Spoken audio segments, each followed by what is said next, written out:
El hijo de un millonario sufría pesadillas, un llanto que llenaba la mansión cada noche. Cuando una misteriosa criada lo arrulló hasta dejarlo profundamente dormido, su padre no sintió alivio, sino una escalofriante sospecha.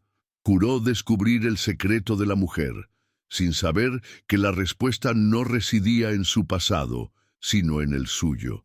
Por tercera noche consecutiva, Mateo observaba a través de la rendija de la puerta la escena que lo intrigaba y lo perturbaba. Su hijo, Teo, atormentado por pesadillas durante meses y que solo podía calmarse con sedantes suaves, dormía como un ángel en el regazo de la nueva criada. La paz del niño era tan profunda, tan absoluta, que parecía antinatural, casi artificial. En lugar de alivio, Mateo sintió un escalofrío de sospecha. Aquella mujer, Ana, de mirada serena y pasado desconocido, parecía haber obrado un milagro. Pero Mateo, un hombre que ya no creía en milagros, estaba convencido de que ella ocultaba algo y necesitaba averiguarlo. Mateo era un millonario que vivía en un lujoso mausoleo, un pazo tradicional gallego magníficamente restaurado, cuyas paredes de piedra parecían rezumar su propia tristeza. Desde que su esposa, Elena, falleciera al dar a luz 2 años antes, se había convertido en un padre funcional, aunque emocionalmente ausente. Su imperio creció, pero su hogar se había convertido en un silencioso santuario de dolor.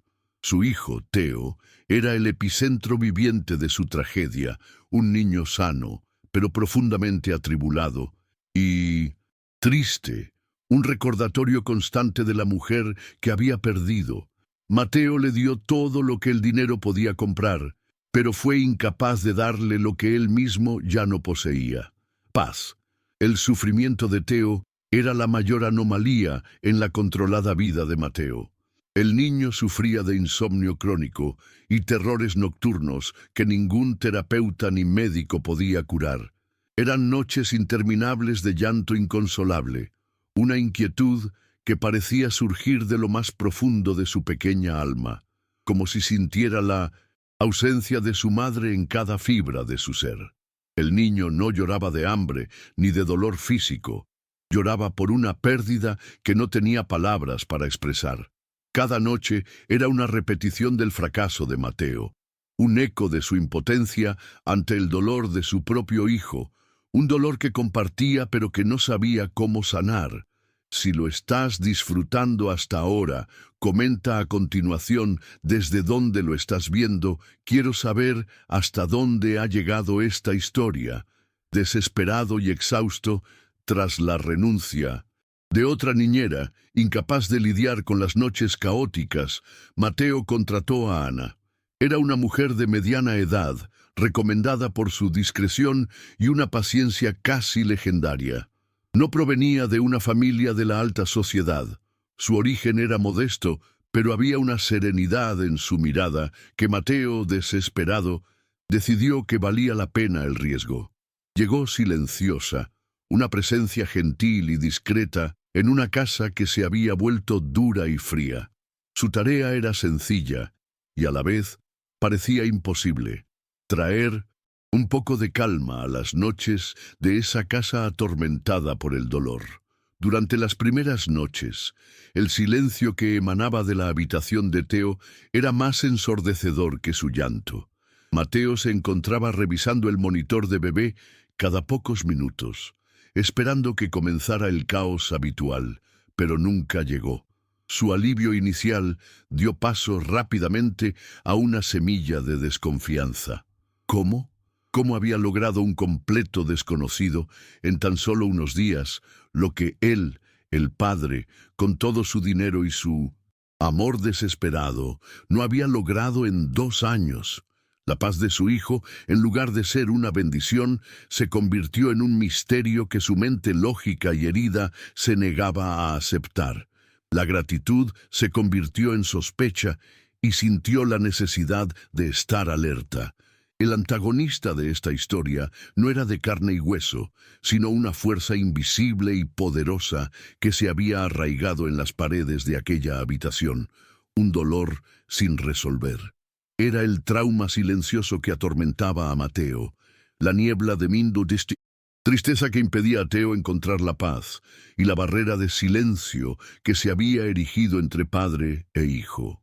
Esta fuerza celosa y posesiva no aceptaba la sanación externa. Le susurraba al oído a Mateo, alimentando sus inseguridades, transformando su dolor en desconfianza. Mateo, sin darse cuenta, se convirtió en el peón de este antagonista invisible, proyectando su propia angustia y miedo sobre Ana, la única persona que parecía tener el antídoto contra el sufrimiento de aquella casa. El conflicto surgió de la creciente disonancia en la mente de Mateo.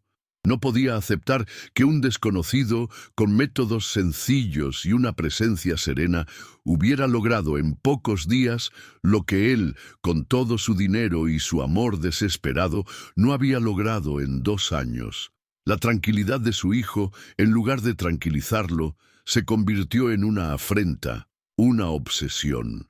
Cada noche de sueño tranquilo de Teo era una prueba más de que había algo que no entendía, un secreto que Ana guardaba. Su mente, acostumbrada a resolver problemas complejos en el mundo de los negocios, se obsesionó con este misterio doméstico con una intensidad casi febril. Sus sospechas se transformaron rápidamente en acción. Empezó a investigar la vida de Ana, diciéndose a sí mismo que era una precaución necesaria. Volvió a llamar a la agencia que la había recomendado, haciendo preguntas más incisivas. Discretamente, contrató a un investigador privado para que indagara en su pasado, buscando irregularidades, quejas de un empleador anterior, cualquier cosa que pudiera explicar su inusual don.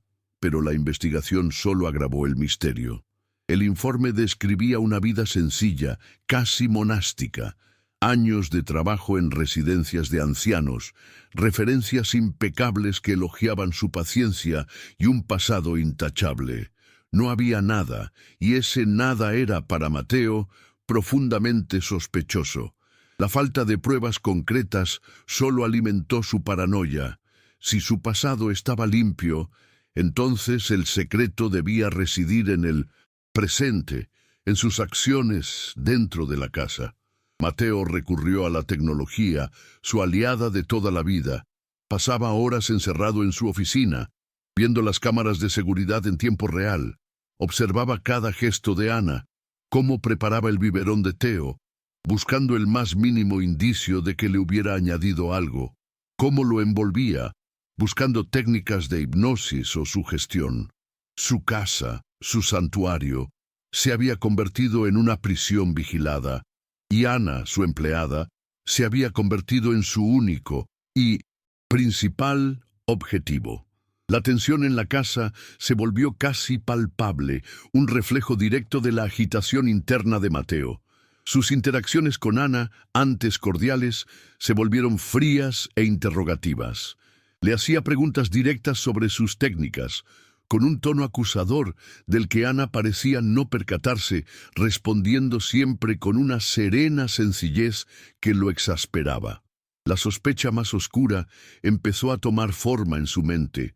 Tal vez ella estaba usando algún tipo de sedante sin receta, un fármaco suave para calmarlo.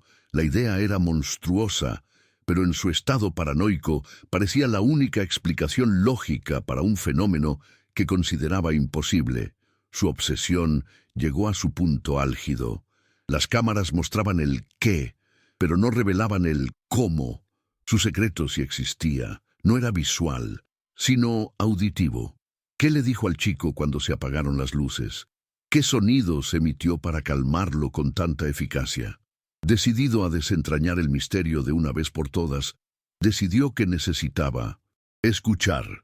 Esa misma tarde encargó un pequeño y potente micrófono oculto para instalarlo en la habitación de Teo.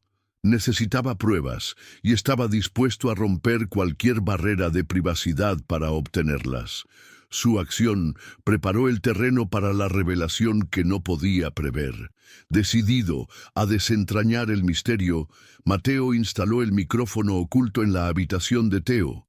Esa noche se sentó en la sombra de su oficina, con los auriculares apretados contra sus oídos, sintiéndose a la vez un intruso y un protector.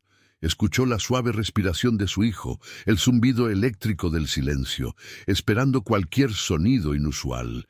Se sentía tenso, listo para descubrir la prueba de su teoría más oscura, listo para confirmar que sus sospechas eran justificadas. Era un cazador que esperaba en la oscuridad, completamente inconsciente de que la revelación que estaba a punto de recibir no calmaría su mente, sino que sacudiría su alma. Como había predicho, oyó a Teo empezar a gemir, un sonido familiar que solía anunciar horas de caos. Oyó los suaves pasos de Ana acercándose a la cuna. Se inclinó hacia adelante, con el corazón latiendo con fuerza, esperando oír el susurro de una palabra extraña o el sonido de un frasco al abrirse. En cambio, un sonido llenó la grabación, una suave melodía, un zumbido grave y monótono. Era una canción de cuna que nunca había oído, casi hipnótica en su simplicidad. No tenía nada de siniestro, pero su misma simplicidad era, para Mateo, el más desconcertante de los misterios. Muestra tu apoyo con un corazón en los comentarios. Realmente nos ayuda a seguir trayéndote historias como esta. La reacción de su propio cuerpo a la melodía fue lo que lo paralizó. En cuanto la escuchó, una oleada de calma inexplicable inundó sus miembros tensos. La paranoia que lo había consumido durante semanas comenzó a disiparse, reemplazada por una abrumadora sensación de familiaridad, una paz que emanaba de lo más profundo de su alma. Era como el aroma de un hogar de infancia olvidado hace mucho tiempo. ¿Dónde había conocido esa canción? La melodía era a la vez extraña y profundamente familiar, el eco de un sueño, un recuerdo fantasmal que flotaba en el borde de su conciencia. El misterio cambió de naturaleza. La sospecha dio paso a una profunda y conmovedora curiosidad. Movido por una fuerza que no comprendía, una repentina necesidad de estar más cerca de esa fuente de paz, Mateo se levantó y fue al dormitorio. Se detuvo en la puerta, presenciando la escena con sus propios ojos. Ana mecía suavemente a Teo, y la melodía que cantaba ahora tenía letra, una letra sencilla en español sobre un ángel guardián que canta para consolar a las almas tristes. Y de repente, el recuerdo lo golpeó con la fuerza de un rayo, rompiendo las barreras del tiempo. No era un sueño. Era la canción que su abuela, quien había sufrido Alzheimer en sus últimos años, le había cantado de niño. La revelación rompió el dique de sus emociones reprimidas. Las lágrimas que no había derramado desde la muerte de su esposa llenaron sus ojos. El método secreto de Ana no era una droga ni una técnica siniestra. Era un legado. Era un trozo de su propia historia, una melodía que creía perdida para siempre en las brumas de la enfermedad de su abuela. Empujó la puerta y entró en la habitación, provocando que Ana dejara de cantar asustada. Al ver el rostro bañado en lágrimas de su jefe, guardó silencio, y la única pregunta de Mateo, formulada en un susurro ahogado, fue «¿Quién eres?». El momento quedó suspendido, esperando la respuesta que lo redefiniría todo. Con voz temblorosa pero serena, Ana finalmente reveló su secreto y su historia disipó las sospechas de Mateo. No era una desconocida. Años antes, había sido la cuidadora personal de la abuela de Mateo, acompañándola en sus últimos años mientras su mente se perdía en la niebla del Alzheimer. En aquellos días difíciles, la matriarca de la familia, aún sin reconocer a sus seres queridos, cantaba fragmentos de aquella canción de cuna por puro instinto, una melodía que era el último rescoldo de su memoria. Ana, con su infinita paciencia, aprendió la canción directamente de la fuente, absorbiendo el legado de una canción transmitida de generación en generación en la familia Vega. Explicó que cuando vio la oferta de trabajo y reconoció el apellido, sintió que era una llamada del destino. Sin embargo, ocultó su conexión con la abuela de Mateo por miedo. Le preocupaba que la coincidencia fuera demasiado dolorosa para él, un recordatorio de otra pérdida, y que la rechazara como un fantasma de un pasado que intentaba olvidar. La revelación rompió el suspenso y lo sustituyó por una oleada de emoción abrumadora.